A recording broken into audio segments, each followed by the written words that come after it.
কেন হচ্ছে? এই রঘুনন্দনটা কে? কেন ভাণ্ড ভাঙার? অনেকে আমরা মনে করি, অনেকে দেখবেন অনেক সময় 10,000 টাকা দক্ষিণা যদি দিয়ে দেয়, আমরা বলি রঘুনন্দন উনি হন। অনেক সময় এরকম হয়, 10,000 টাকা দিয়ে দিলে 20,000 টাকা দিয়ে দেবে। এরকম প্যান্ডেল আছে বাবা, এরকম প্যান্ডেল আছে যারা পয়সা বেশি দেবে, যারা সব থেকে বেশি চাঁদা দেয় সেই রঘুনন্দন। কিন্তু আমাদের বুঝতে হবে রঘুনন্দন টাকা দিয়ে কেনা হয় না। আগে রঘুনন্দনটা কে সেটা জানতে হবে। রঘুনন্দন হলেন সেই ভক্তের ছেলে যে বাড়িঘর ছেড়ে দিয়ে চলে গেছে মহাপ্রভুর জন্য। মুকুন্দ বাড়িঘর ছেড়ে দিয়ে যখন চলে গেলেন, শ্রীখণ্ডবাসী ছিলেন রঘুনন্দনের পিতা মুকুন্দ। শ্রীখণ্ড চলে গেলেন পুরী। পুরী ধামে গিয়ে বললেন, আমার বাড়ি লাগবে না, ঘর লাগবে না, আমার কিচ্ছু লাগবে না, আমার শুধু তোমাকে লাগে। তখন গৌরহরি বলেছেন যে আমি এসেছি বলে তোরা আসবি কেন? বলি আমি কি করব বলো, আমার বেহায়া কান, আমার এই বেহায়া কানটা কত বলেছি গৌর কথা শুনবি না, আমার বেহায়া কান সেখানেই যায় যেখানে গৌর কথার কানাকানি হয়। আমার চোখকে কত বলেছি যে বারবার জানি না, আমার নয়ন সেখানে যায় যেখানে গৌর রূপের মাখামাখি হয়।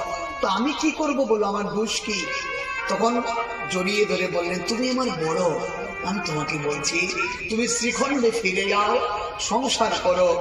তুমি যদি শ্রীখণ্ডে ফিরে যাও তাহলে তোমার কারণে শ্রীখণ্ডবাসী সবাই পাবে হরিনামের মিঠা। যাও যাও মুকুন্দ যাও, তুমি সংসার করো আর হরিনাম সর্বত্র প্রচার করো। চলে গেলেন মহাপ্রভুর আদেশে। গিয়ে তখন ওইখানে উনি টুকটাক বৈদ্য কবিরাজ বৈদ্যের কাজ করেন, আর উনি ঔষধি দেন আর হরিনাম প্রচার করেন। অসুস্থ রোগী আসলেও হরি কথা বলেন, আর কারো কাছে উনি গেলেও হরি কথা বলেন। একদিন তৎকালীন সময়ের নবাব ছিলেন আলাউদ্দিন হোসেন শাহ। উনি জানেন যে মুকুন্দ কোনোদিনও কোন নবাবের চিকিৎসা করে না, আর আমার চিকিৎসা মুকুন্দ করবে না, অথচ মুকুন্দ ভালো বৈদ্য। আমি কি করবো এখন? উনি বেশি করে সাজগুজ করে ছদ্মবেশে এসে বললেন, মুকুন্দ মুকুন্দ মুকুন্দ বৈদ্য বৈদ্য বৈদ্য, আমাকে বাঁচাও, আমাকে বাঁচাও, আমার পেটে জানি কি হয়ে গেছে, আমাকে একটু ঔষধ দাও, আমি সুস্থ হতে চাই। হ্যাঁ, তখন মুকুন্দ কি করছে? মুকুন্দ ওনার সেবিত বিগ্রহ ছিলেন রাধা গোপীনাথ।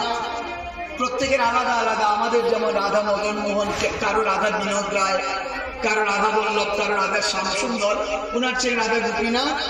উনি রাধা গোপীনাথের সেবা করছেন, মুকুন্দ সেবা করছেন আর গাইছেন যে রাধা কৃষ্ণ প্রাণ অমর যুগল কিশোর, জীবনে মরণে গতি আর নাহি মোর।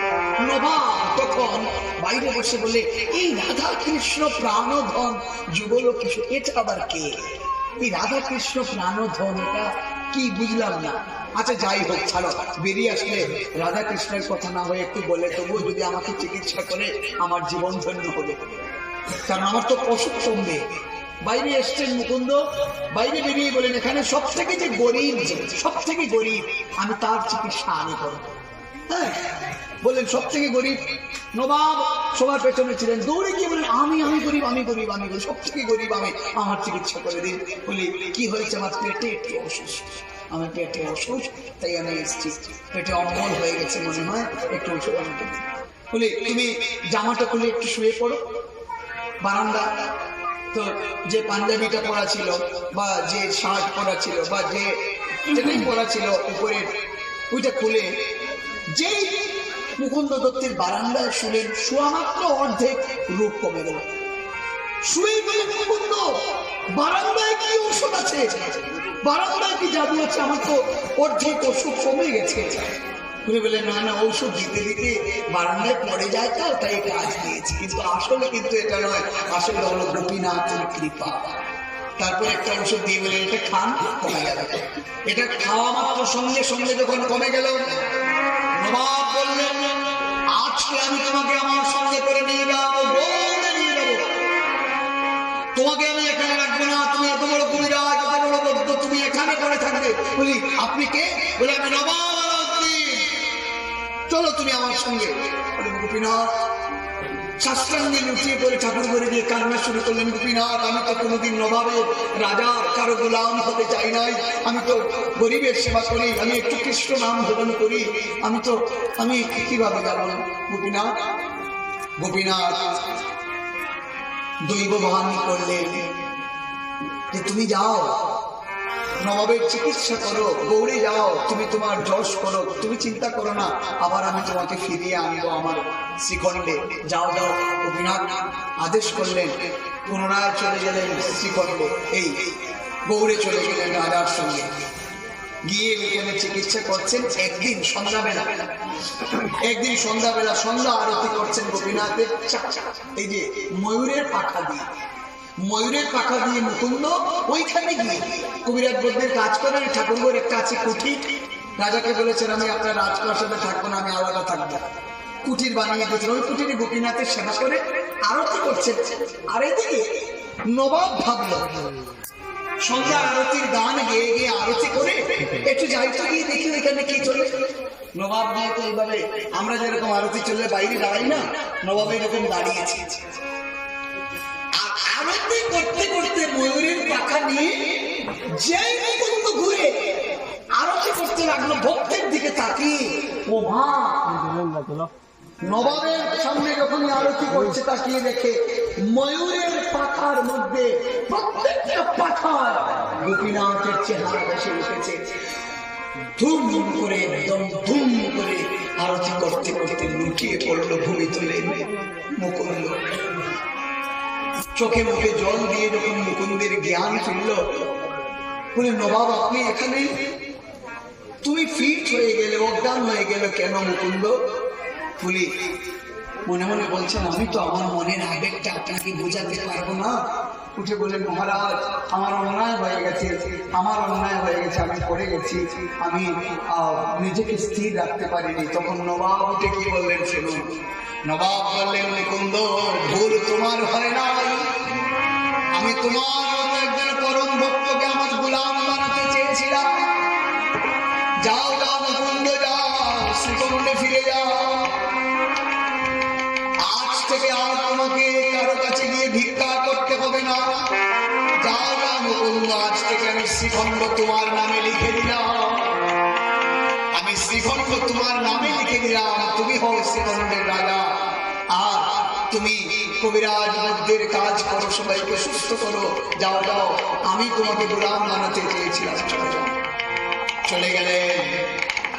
চলে গেলেন আমি সংক্ষেপে বলছি। চলে গেলেন, গিয়ে সংসার করছেন, নাম বিলাচ্ছেন। নাম বিলাতে হঠাৎ করে একদিন দেখুন কি কৃপা, দেখতে দেখতে দিন কাটলো। উনার ঘরে একটা সন্তান জন্ম নিল। কে? পুত্র সন্তান। কবে জন্ম নিল? জন্মটা নিল কবে? শ্রী পঞ্চমী সরস্বতী পূজার দিন, ব্রহ্ম মুহূর্তে। কথা কে বলছে? শ্রী পঞ্চমীর দিনে সরস্বতী পূজা হয় না? সরস্বতী পূজার দিনে মুকুন্দের ছেলে রঘুনন্দনের জন্ম হলো। আর যেই সরস্বতী পূজার দিনে জন্ম হয়েছে, সঙ্গে সঙ্গে সদ্য নবজাত শিশুকে কুলে নিয়ে মুকুন্দ কেঁদে কেঁদে গিয়ে মা সরস্বতীর চরণে, যেখানে পুষ্পাঞ্জলি দেওয়া হয়েছে মায়ের ঘটের সামনে, তার সন্তানকে দেখে বলল মারে, মা ওকে বিদ্যা দে, মা জ্ঞান দিস, মা বিদ্যা দিস, জ্ঞান দিস। চাকরি করবে, ব্যবসা করবে, ওইটার জন্য নয়, মানে ওকে বুদ্ধি দিবি, জ্ঞান দিবি, যেন সে বড় হয়ে একটু ভাগবত পড়তে পারে, একটু হরি কথা পড়তে পারে, একটু চর্চা করে যেন সে গোবিন্দ কৃপা লাভ করতে পারে, মহাপ্রভুকে লাভ করতে পারে, আমার ছেলেটা যেন ভক্ত হয়। সরস্বতীর চরণে দিয়ে কিছুদিন গেল। 7 বছর 3 মাস বয়স। যখন 7 বছর না 6 বছর 3 মাস বয়সে একদিন সকালবেলা মুকুন্দ প্রত্যেক দিন ব্রহ্ম মুহূর্তে স্নান করে ভাগবত পাঠ করতেন। ভাগবত একদিন সকালবেলা এরকম ভাগবত চলছে, ভোরবেলা ঘুম থেকে উঠে মুকুন্দের ছেলে রঘুনন্দন যে দলিবাংলো ভাঙবে, একটু শুনবেন মন দিয়ে, ঘুম থেকে বাবা বাবা বাবা আমি চলে এসেছি। প্রভু তো থাকতে লাগবে, তুই ঘুরবে বাবা, আমি ভাগবত শুনবো তোমার কাছে, তুমি এত সুন্দর ভাগবত পাঠ করো। বাবা আমি ভাগবত শুনতে চাই, আমাকে একটু ভাগবত শোনাও না। বসে ভাগবত শুনছে, বলে বাবা ভাগবত শুনবি? মা বাবা যদি সন্তানকে ভক্তি পথে নিয়ে না যায়, কে নিয়ে যায়? আজকে এই বাড়ির মা, সে যদি কুটিল হতো, সে যদি হিংসুক হতো, এরা যদি মনে যদি গরল থাকতো, তাহলে এই যারা দাঁড়িয়ে আছে। আচ্ছা আচ্ছা, এই বাড়িতে যে আমরা একটা নাম শুনি প্রেমাই দে, উনি কে ছিলেন? হ্যাঁ, বাজারে আমাকে বলুন, কাটলিচোলা বাজারে এরকম কোন ব্যক্তি আছে যে ওনাকে চেনে না? আছে। ওনার মর্যাদাটা কেমন একটু বলুন। অত্যন্ত একদম অমর, চিরস্মরণীয়। উনি না থাকলে উনার নামটা চির অমর হয়ে থাকবে। এটা কার অবদান? উনার মায়ের অবদান, উনার বাবার অবদান। অন্তরটা ভালো ছিল, মন ভালো ছিল। উনি আজ নাই, উনার নাম এই বাড়ি এদের বাবা, হ্যাঁ বাবা কাকা জেঠা, এদের যে একটা নাম যশ কিভাবে হয়? এরা এরকম কেন বানায়? কে? মা বাবা। এদের যারা মা বাবা ছিলেন, এরা এদেরকে বানিয়েছেন, তৈরি করেছে। আজকে এরা যে দাঁড়িয়ে কীর্তন দিচ্ছে, বড় ভাইকে মর্যাদা দিচ্ছে, বাবা কাকুকে মাকে মর্যাদা দিচ্ছে, কেন? বানিয়ে তুলতে হয়, তৈরি করে তুলতে হয়। আয় আয় আয় রঘু আয়, রঘু বস, আমি ভাগবত পাঠ করছি। ভাগবত পাঠ করছেন, এই করে ভাগবত পাঠ শেষ হলে উঠে গেলেন। 9 বছর যখন বয়স হলো, ছোট তো বাচ্চা ছেলে, এইভাবে মুকুন্দ ঠাকুর ঘরে ঢুকে ঠাকুর পুজো করছেন। এমন সময় একজন ঢুকে এসছে, কবিরাজ কবিরাজ কবিরাজ কবিরাজ, আমার বাবা অসুস্থ, আমার বাবা মৃত্যু হবে, আপনি ঔষধ না দিলে বাবা মরে যাবে। তখন গোপীনাথের একটা চরণে তুলসী দিয়েছে, এক চরণে তুলসী, আর একটা চরণে দেন না, দেবেন একটু করে। পুজো করছেন, চলছে। বলেন আমি যে গোপীনাথের একটা চরণে তুলসী দিয়েছি আর একটা চরণে দেই না, এই পুজো অসম্পূর্ণ, আমি কি করবো? আমি যাবো কি করে? বলে আপনি তুলসী একটু করে দিতে পারবেন, আমার বাবা মরে গেলে বাবাকে পাবো না। চলুন। চিন্তা করে দেখলেন, জীবে প্রেম করে যেই জন সেই জন সেই কি করে? এই যে জীবে প্রেম, ভালোবাসা, অন্যের প্রতি ভালোবাসা, এই বাড়ির মানুষগুলো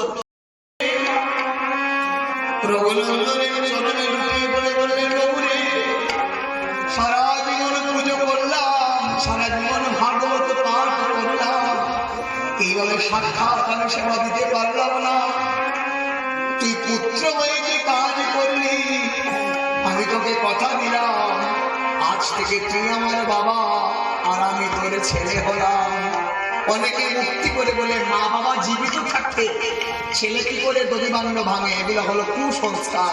আমরা জানি না বলে আমরা বলতে পারি মা বাবা থাকতে দলিবাংলো কেন ভাঙবে। আমরা মনে করি রঘুনন্দন যে টাকা বেশি দেবে সেই দলিবাংলো ভাঙবে, যার টাকা আছে সেই ভাঙবে, যে 20,000 দক্ষিণা দেবে সে ভাঙবে। আবার বলি মা বাবা থাকলে দলিবাংলো ভাঙতে পারে না, এগুলো ভুল কথা। রঘুনন্দন ভক্তির খনি, ভক্তির সিন্ধু রঘুনন্দন। মহাপ্রভু রঘুনন্দনকে জড়িয়ে ধরলেন। তৎক্ষণাৎ মুকুন্দ যখন চরণে লুটিয়ে পড়লেন, উপস্থিত হলেন আদান লম্বিত ভুজ মহাপ্রভু। এই বিশাল প্রকাণ্ড দেহ নিয়ে মহাপ্রভু দাঁড়িয়ে বললেন, মুকুন্দ আমি বলেছিলাম না তোকে শ্রীকণ্ডে আসতে হবে? শোন, আজ থেকে আমি তোকে কথা দিলাম, যেখানে আমার হরিনাম হবে, যজ্ঞানুষ্ঠান হবে, সংকল্পিত কীর্তন হবে, সব থেকে বড় কাজ রঘুনন্দনের হবে। তাই দেখবেন রঘুনন্দনের উপর এত দায়িত্ব। তাই আজকে যারা এখানে দাঁড়িয়ে আছে কৃষ্ণদাস, এই কৃষ্ণদাস জীবনে কখনো কোনোদিন জমপুরিতে প্রেতে জড়িতে যায় না। আজকে আমি এই কাহিনীটা বললাম শুধু ওনার জন্য। উনি আসতে দেরি করলেন, তো তবে দেখুন ওনার দেরি করাটা ভালো হলো না খারাপ হলো? কখনো কখনো কোনো দেরি কিন্তু আমাদের জন্য উত্তম হয়। উনি যদি লেট না করতেন তাহলে তো হয়তো এই কথাটা আমরা বলতাম না, আলোচনা করতাম না। যদি না থাকে উপস্থিত গৌর ভক্তবৃন্দগণ, আপনারা আশীর্বাদ করবেন এই বাড়ির সন্তানদেরকে, ওনারা যেন প্রতি বছর যেন এরা এইভাবে 1 ঘন্টা হলে, আমি বলবো না ওটা অষ্টপ্রহর কিচ্ছু বলবো না, 1 ঘন্টা হলে যেন তারা হরি কথা নামিত লাভ করতে পারে। আসুন আর আমরা বিলম্ব করবো না।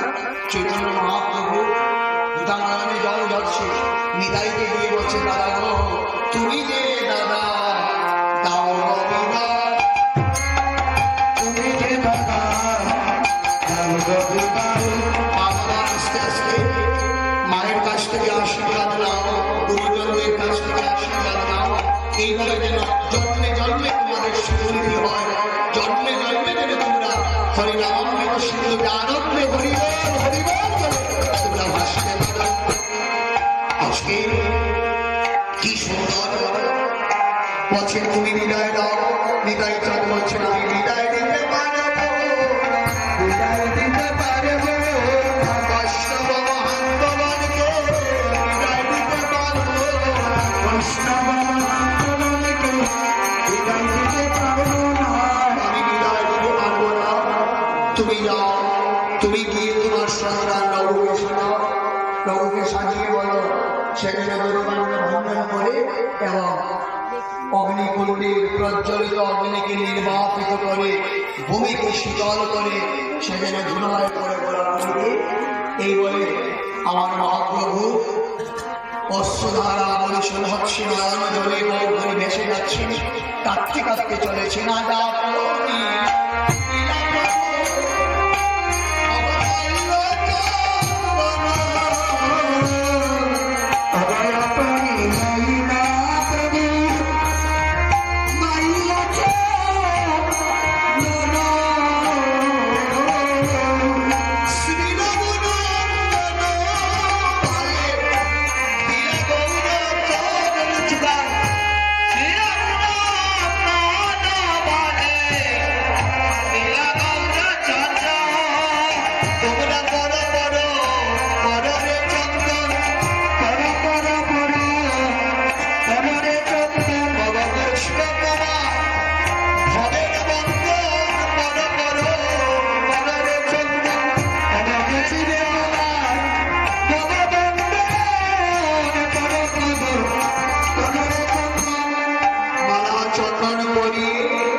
রঘুনন্দনকে বুকে জড়িয়ে ধরে বললেন, রঘু তুই কাঁদবি না, মন খারাপ করবি না, আমি কথা দিলাম আমি আবার আশীর্বাদ করছি।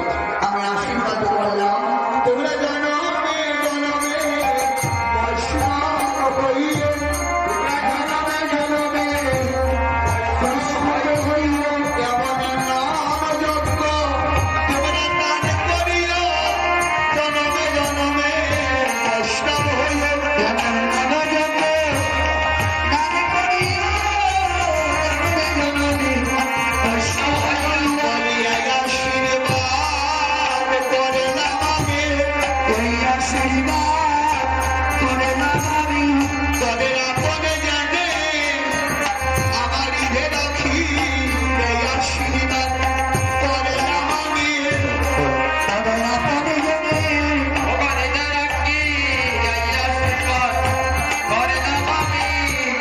তাই বলে মালার চন্দন দিয়ে যখন সাজানো হলো, সবাই প্রশ্ন করছে, প্রভু মালা চন্দন তুমি কেন পড়াচ্ছ?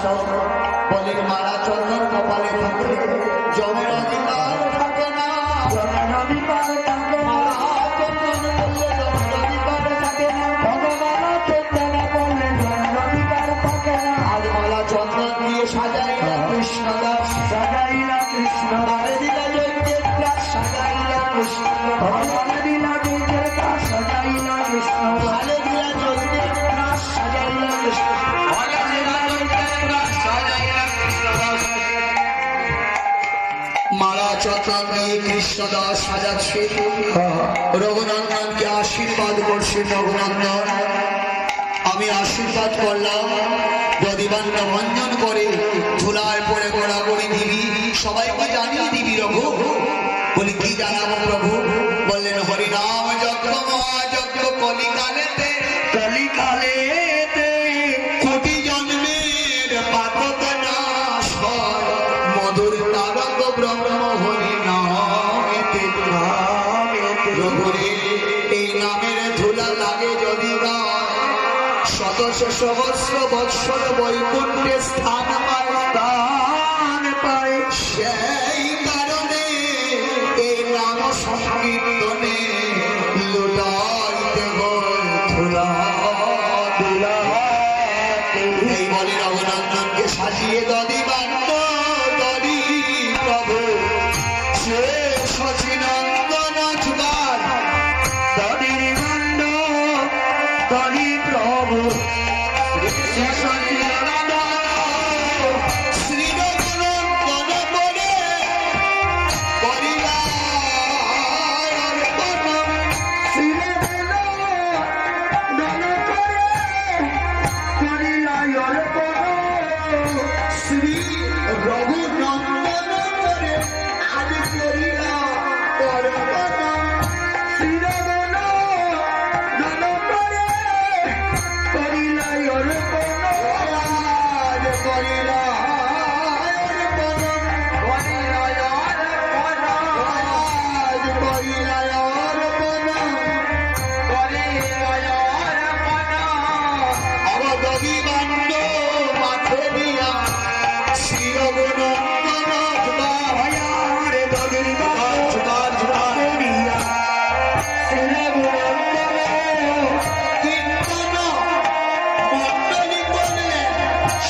Hare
কপাল ভক্ত দাসর গোনা গোপাল ভক্ত দাসর গোনা এই সে গোসাই চরণে বন্দনা এই সে গোসাই চরণে বন্দনা হইতে বিঘ্ননাশ অভীষ্ট পূরণ হইতে বিঘ্ননাশ অভীষ্ট পূরণ এই সে গোসাই জয় জয় কর দয়া এই সে গোসাই মনে কর দয়া আমার চরণে শরণ নিলাম তাও পদ ছায়া আমার চরণে শরণ নিলাম তাও পদ ছায়া পাওয়া এই সে গোসাই জয় ব্রজে কৈলাস এই জয় গোসাই ব্রজে কৈলাস ভগবান কৃষ্ণ নিত্য লীলা করিলা প্রকাশ ভগবান কৃষ্ণ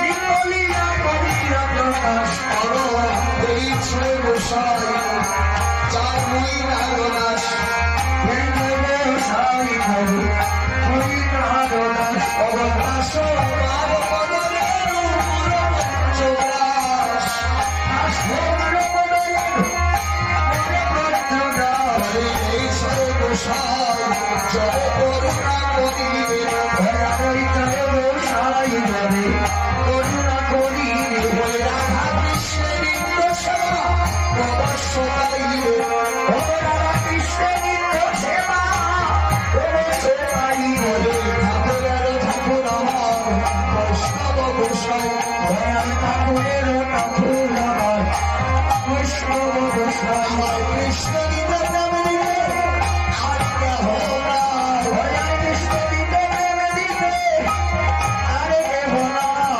এই সে গোসাই আমার করুণার সিন্ধু এই জয় গোসাই আমার করুণার সিন্ধু ভগবানের প্রেম দয়া পরকালের বন্ধু হরি হরারে প্রেম দাতা পরকালের বন্ধু তাদের চরণ সেই ভক্ত শোনে বাস তাদের চরণ সেই ভক্ত শোনে বাস জনমে জনমে মারি এই অভিলাষ জনমে জনমে মারি এই অভিলাষ আনন্দে বল হরি গোবিন্দ আনন্দে বল হরি গোবিন্দ বলে মদন বংশী বাজে এই গোবিন্দ বলে মদন বংশী বাজে এই গোবিন্দ বলে আনন্দে বল হরি গোবিন্দ বলে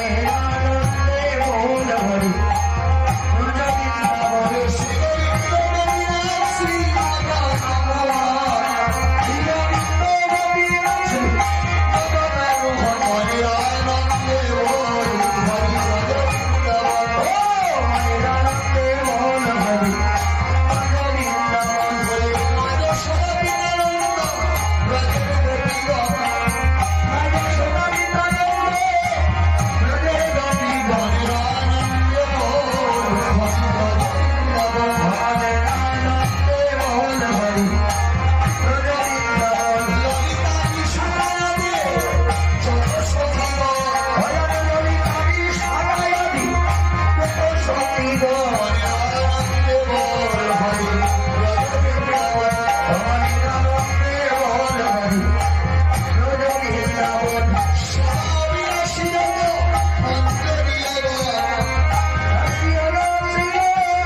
की जय जय वृंदा देवी की जय जय रामाराम श्री गुरु महाराज की बोलिए कृष्ण सहस्राज कृष्ण गोपिकाल श्री राधा